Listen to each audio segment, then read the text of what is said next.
So in this video, we're going to just check out what an ultrasonic cleaner is, just describe what it is and what it does. So an ultrasonic cleaner, like this right here, is a device that uses high-frequency sound waves, ultrasound, and a cleaning solution to clean items. So basically it works by creating tiny bubbles, high-energy bubbles, millions of them, in a process called cavitation. These bubbles rapidly form and collapse, creating a gentle scrubbing action that basically removes the dirt, grease, grime, and contaminants from the surfaces. Even hard-to-reach areas like crevices or intricate designs.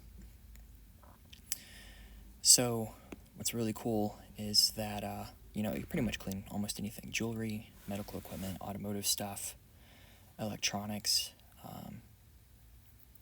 dentistry, as long as it's able to withstand, water, obviously, a liquid.